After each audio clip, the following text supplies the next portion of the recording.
Thursday Night Tailgate, where the spotlight is always on the positive. Tune in Thursday night from 8 to 10 p.m. Eastern Time to hear your favorite NFL legends, players, and coaches sharing their stories. Now back to Chris and Bob. I wouldn't joke about anything else that happens here tonight.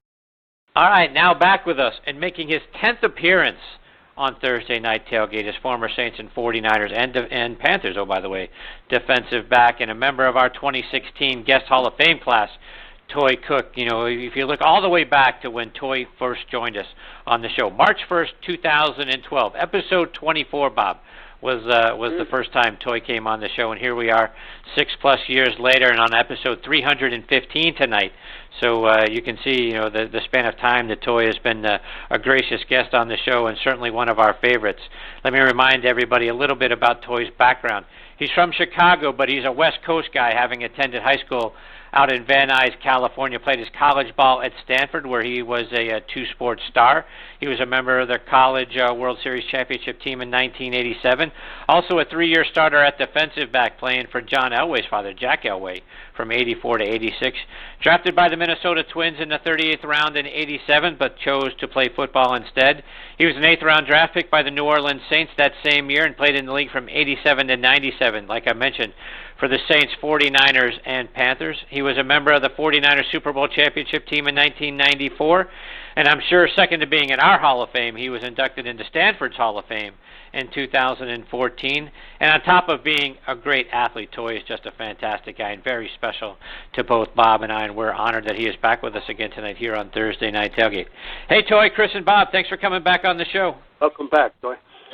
Hey, Chris and Bob, how are you guys? And thank you for that wonderful introduction. I can't believe it's been so long.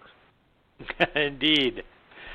So, Toi, I wanted to start off our time with you tonight by getting your thoughts on your alma mater there at Stanford. Finished this season 9-3, currently ranked 12th in the college football playoff rankings. Got a big win over Notre Dame last weekend. So, you know, on top of finishing 10-3 last season and a win in the Sun Bowl, curious to get your thoughts. How do you feel about where the program is at and how head coach David Shaw is doing? I think David Shaw is doing, obviously, a wonderful job. He's the all-time leading winner at Stanford, surpassing Pop Warner, I think, with 72 wins. And, you know, I was on, I want to say Facebook or some blog, and this was after Stanford might have lost to Washington State, and people were complaining. And I was saying, even to my wife, you know, when you watch Stanford play, you get frustrated with some of the plays and some of his philosophies. But I said, hey, let's give him a break, you know, because no matter how you feel, you know, whatever his plan is, it's been working. And, you know, he's been to 2 Rose Bowls. He's averaged 10 wins a season in 7 years. I think he's done a fantastic job. I mean, I think he was late getting to Costello as a quarterback. I'm still not thrilled with a play in which you just take the ball and throw it out to the wide receiver like an alley-oop, but it works. And I'm pleasantly surprised. This will be a great test because I don't think we do well against receivers or athletes in space. Those were the big plays that Notre Dame had against us. And they have a quarterback to run. I don't think even as good as their quarterback was, he's not, you know, Sam Darnold, who can move and throw. So to me, and they have athletes that can kill you in space, and they have multiple athletes. And while we have Bryce Love, they have 2 guys that I consider 2 Bryce Loves in their running back. So this is going to be the ultimate test, and we're coming off a short week. But if you'd have told me, and I'm sure David Shaw said this at the beginning of the season, that they'd be playing for the Pac-12 Championship, he would have taken that all day long. And Toi, just, you know, going back to last season at Stanford, you know, the big star last year was, you know, Christian McCaffrey, first-round draft pick of the Panthers, an organization that you played for your last couple of seasons during your career. So have you been following Christian? And you know, give us your thoughts. How do you feel about what you've seen from him so far this season? Christian is, besides being a fantastic player, he's a fantastic person. Excuse me. Obviously, everyone knows about his parents. He's a matchup nightmare for defenses. And the best part, especially with him in Carolina on any team, you can start him off in the backfield, and once he motions out, the defense will automatically tell Cam Newton or the quarterback what they're playing. So if you put him out wide and there's a linebacker on him, it's man coverage. Now it's up to Cam to decide, does he want to take that matchup, or is there a receiver that they're not doubling? So he just creates opportunities, and as long as they have their defense rocking and rolling, excuse me, I think that he makes it difficult, on defensive coordinators and schemes, and makes it easier on Cam Newton. So, the more he gets loose, the more you'll be able to see his ability. He caught on this past weekend. He caught a little pass in the flat and immediately got 12 yards. And I think they had, even when they played, I want to say, I forget who they were playing, but they had a linebacker on them, and there was no way that this linebacker was going to stay with him. So I think he's in the right offense. And his coach, Jim Skipper, who was our running back coach and our running back coach and for the Saints and with Carolina, and he raised two good. Kelly Skipper, his son, is a running back coach. So he's being coached by the highest, I think, running back coaches in the NFL. Should have been a head coach, but we're very happy to have Christian McCaffrey on the Carolina Panthers. Bob, questions for Toi? Great to speak with you again, Toi. And I want to go back to your decision to attend Stanford in the first place. Obviously, you were an incredible athlete, and obviously it's a student-athlete thing at Stanford, too. Tell us about your family situation at the time, Toi, their influence on you as far as attending there, and once you got there, you're actually feeling comfortable with the decision. As a kid, even when we lived in Houston, I was a huge SC fan, and this weekend we're playing the Trojans, which my wife is a Trojan alumni, so this ought to be interesting. But when I was coming out of high school, I wanted to go to SC, and in fact, my host at the time was Jack Del Rio, who was a baseball player, and they were recruiting me as a receiver, but they had already given out their wide receiver scholarships, and so they wanted me to play baseball. I would be a baseball scholarship, half scholarship, and then I would convert to football. Well, at Stanford, which I did not even want to go to, because I'm like, I do not want to go to school where there's like a bunch of nerds. And this is obviously before the internet, so I hadn't really seen any pictures, but I knew that their baseball team was really good, and when I went up there, it was unbelievable, like nothing that I'd ever seen. A bunch of smart, cool people, and I loved it. And it was, do I take a full scholarship from Stanford or a half scholarship from SC? And I kept saying, one day when I'm like 40 years old, I think that Stanford scholarship is going to mean something in the world. And so I went up there, and it all worked out. I mean, it was probably the greatest decision besides getting married to my wife of 26 years. But it was definitely the smartest decision that I ever made, just from the people that I met, from my college roommate John Valenti, son of Jack Valenti, to Ruben Amaro, even going into the Hall of Fame and getting to meet A.J. Hinch and Nota Begay and Tiger Woods. I mean, even when they played this past game against Notre Dame, they had Jessica Mendoza. I don't even have to go through all the Olympics. It's just a fantastic school, pure class, and I'm just lucky that I got in, because the joke is me, Elway, Darren Nelson, none of us would get in nowadays. And take us back, Toi, to that first training camp with the Saints. It turned out to be a very, very good team with some incredible defensive players. I'm looking at some of the roster: Rickey Jackson, Sam Mills, Pat Swilling. You had guys like Dave Waymer who were incredible players. Tell us about that first training camp. Was there any of those guys that I mentioned that kind of took you under their wing and eased your way into the NFL? Well, none of them took me under their wing, but I forced myself under Dave Waymer's wing. He number 44. I was number 44 in college. Obviously, when I got to the Saints, I couldn't be 44 because Dave had that on lockdown. So that's how I became number 41.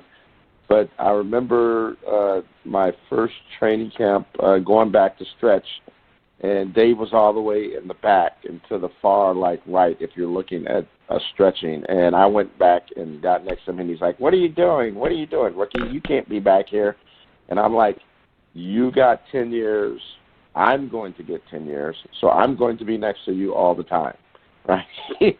And when we would sit in meetings, I would go sit next to Dave in his big 32-ounce cup of coffee and sit next to him and just listen to him point stuff off. And so I basically just followed him around and listened to him. And I was blessed that he was willing to share with me, because not all players are willing to share. There's a long story about Jerry Rice not sharing. I love Jerry, but I love the fact that he's the greatest receiver, but he refused to share any of the secrets to the other young guys for fear that they might overtake him. And I get that, but I was lucky that Dave shared with me, and I learned so much from him. And I've always kind of gravitated, even went to Stanford, I gravitated to the older players. It's like being in a fraternity. You hang out with seniors. And so Dave was the guy that took me under his wing. And I was lucky. I had Dom Capers as the defensive back coach. Vic Fangio was our outside linebacker coach, who's now the defense coordinator for the Chicago Bears. Dom is with Green Bay. But, we had some great, obviously, Steve Sidwell and John Pease. The joke is, back then we only had 4 coaches: Dom Capers for defense, Vic Fangio for outside linebackers, John Pease was the defensive line coach, and Steve Sidwell did linebackers, and he was the coordinator. And Joe Marciano, who's the special teams coach for Detroit Lions, had special teams and tight ends, because that joke is now you have 2 special team coaches, 2 tight end coaches, 2 DB coaches. It's like 8 guys on the staff, and we did it all with 5. And you mentioned those guys, the Rickey Jacksons and Sam Mills and Vaughn Johnsons and Pat Swillings and Dave Waymer and Brett Maxey, who's the defensive back coach for Tampa Bay Buccaneers, and Gene Atkins, who you know about his son, Gino, who plays for the Cincinnati Bengals. So we had a really good group of guys, and it was funny. I was listening to Leonard Marshall go through his list of those giants, and he mentioned Herb Welch, the fastest white guy. Herb might have been the fastest guy on that team, and people don't even know about Herb Welch, who went to UCLA, who was a great safety, very fast. But we, too, had a bunch of great players, and I was lucky to have gone to that team. Toi, I wanted to get some further thoughts from you on the Saints and more about how they're doing now. 8-game winning streak that snapped last week against the Rams, but your assessment, what do you think about the Saints so far this season, and can they be a team that can outlast Philadelphia, who is obviously at the top of the NFC so far this year, but can they be a team that could end up in the Super Bowl? The NFC, obviously on the AFC, you got the Patriots really as the kind of the leader, and I wouldn't want to play the Chargers, right? But on the NFC side, obviously you do not want to go to Philadelphia, and that's looking like where everyone's going to go. And conversely, you don't want to go to New Orleans to play. I think Sean Payton, if it wasn't for Sean McVay, Sean Payton should get Coach of the Year, because he literally went from going to be fired after 2 games to looks like they're going to win the division. he found, I mean, it took a lot of guts to get rid of Darren Sproles and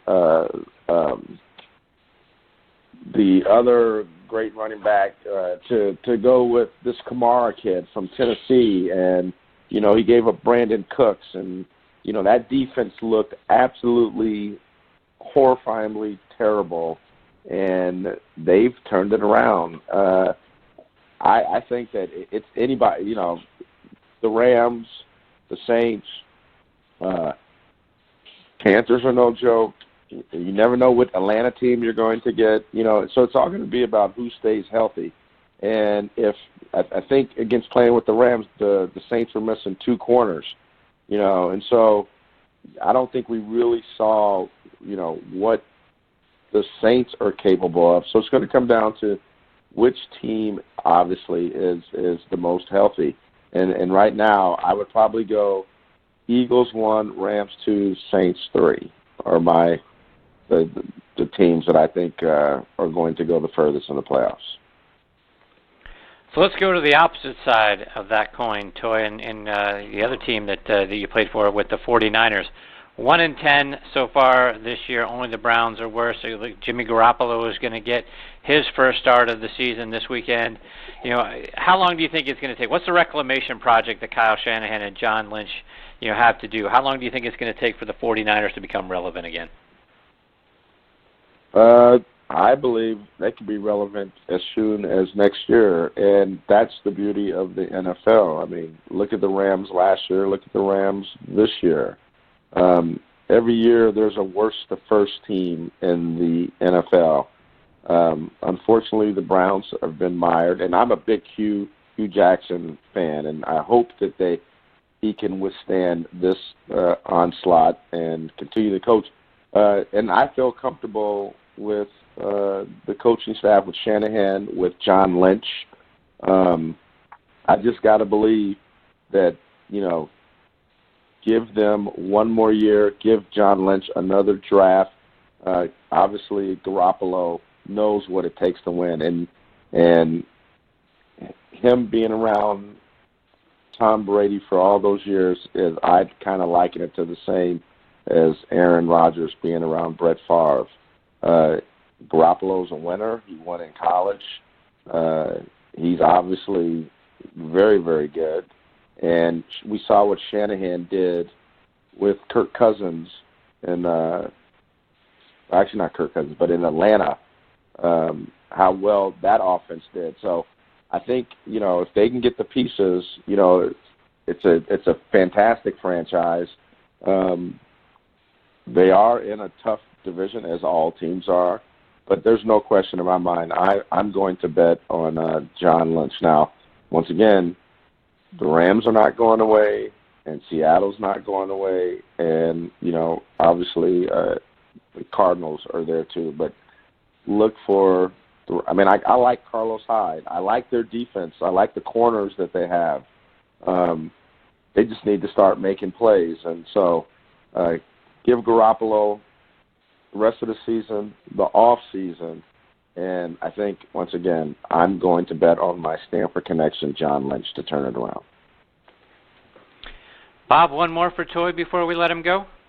Sure. Toi, I'm sure if and when you get to watch games these days, you're taking a close look at the defensive backs and the way they play, and it's you're probably like all of us other fans, Toi. Every time a pass is thrown as far as down the field, you're almost waiting for a flag to be thrown. I just kind of hold my breath. Not that I have a horse in the game here, but it's just I don't want to see a game go 3.5, 4 hours like I do. But do you get frustrated, Toi, in seeing this? Can these defensive backs come out of college not playing physical? What do you see as far as the big thing with the refs and the flags these days? Bob, I'm going to tell you that I am extremely frustrated. I think it's terrible. I actually, and this is a whole different aside, but one, Billy Bush should not have been fired, and Matt Lauer should not have been fired, and they're calling too many pass interferences. This is ridiculous. I go, first of all, and I talked to Mike Tomlin about this too, which I said, how do you maintain your composure when it's 3rd and 20 and they throw the ball to the left, right, and it's incomplete.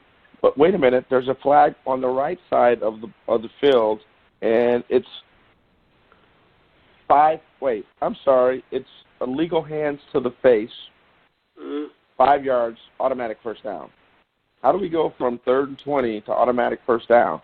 So I actually believe that all these yards that the Drew Breeses and the Phillip Rivers and the Tom Brady's and the Alex Smiths, all these, to me, I call this the steroid years, right? Because God forbid if Steve Young, Joe Montana, John Elway, Dan Marino, Chip Kelly, Warren Moon, any of those quarterbacks, God forbid, could you imagine Jerry Rice, how many yards he would have run for?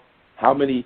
Because the whole idea is that when you give Tom Brady, and that's why I told my wife when we were watching the Super Bowl and Atlanta was up by 3 touchdowns, they're like, it's over. I go, are you crazy? He's going to pass every single time. And every single time it was pass interference. Get another chance. Pass interference. Give another chance.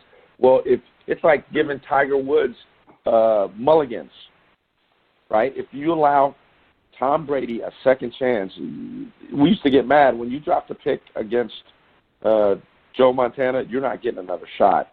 And so to give these guys all these, what I consider second, third, fourth, fifth opportunities, these quarterbacks are getting, on the whole, I want to say 6 extra opportunities in a game to complete passes. Well, all these yards, they're like,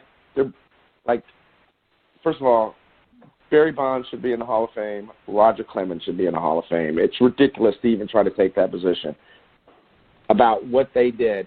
Because to me, what they're doing in football nowadays with the calls that they're making, it's the same thing. These are the steroid eras. And Bob, I'm sure you can hear my frustration. Oh, sure. Now, I would have played great under these rules because I don't like touching anyone anyway. Right, but it's still ridiculous that that this is happening. I hear you. Toi, before we let you go, let our listeners know how can they stay up to date with all the things that you're doing and follow you, whether it's online or over social media. You can find me through Facebook, and I want to say that my Twitter is @Toi Cook. I don't think it's anything special. But more importantly, where can they find you guys? That's the important thing. I appreciate you guys having me on, and I really want, you guys should hear me talk about this whole Matt Lauer thing. This is the most, it's the most ridiculous thing. I know we're supposed to be talking sports, but my wife and I just went and saw Justice League, and in the DC world, it's called the Bizarro world, where it's like a whole different world, where someone like Trump can be elected.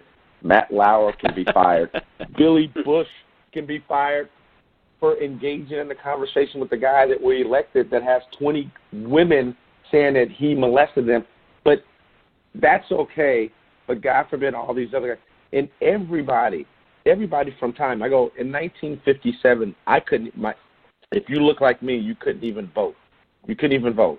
And now we got the NFL that's going to invest $100 million for social justice when we have guys like Jim McMahon and all these players that have head injuries that can't get paid, but they'll do $100 million for the sus. This is just a crazy world that we live in, and I want to thank you guys for at least bringing some light to the subject, because listening to Tony Collins and listening to, I didn't get to hear the Keith Millard, who I remember was between him and Chris Doman in Minnesota, and that Viking sound, that was horrifying. Every time you hear that, but at least you guys do such a fantastic job, and I appreciate allowing me to come on to your show to rant about all this other stuff. Well, you're welcome to come rant on this show about anything you want, anytime you want, Toi. not only because you're such a great guy, and we've been so privileged to have you on the show as often as we have, and you're in our Hall of Fame for a reason. And the reason you're there is because A, you're a great guest, B, you're an even better person, and C, you've got a lot of great insights and stories. So feel free to come rant anytime you want, my friend. Hey, anytime you invite me, you know I'm coming. It's like free food. I'm not passing it up. That's great. Thank you very much for that. Toi, hopefully we get the privilege of having you back on the show again real soon. In between now and then, all the best to you and Anytime, your family. Chris and Bob. Thank you. Happy holidays, brothers. Same to you, Toi. Same to you, Toi. Take care. Thank you. That is former Saints and 49ers and Panthers, by the way, defensive back in TNT Hall of Famer Toi Cook. And, Bob, we say it a lot on this show because we're very privileged to have a lot of great guys on the show, and gals, just like we had Susan at the top of the show. But just like you like to say all the time, a top-shelf individual and a better guy you will not find than Toi Cook. Very true, Chris, and I'm always amazed by his intelligence. Obviously, coming out of Stanford, his intelligence goes beyond the football field. We always get on certain topics, and very opinionated guy will tell you exactly what's on his mind, and has some great football stories on top of it. And there's a reason why he's in our TNT Hall of Fame, and that's because he's a better person than he was a football player. That's exactly right.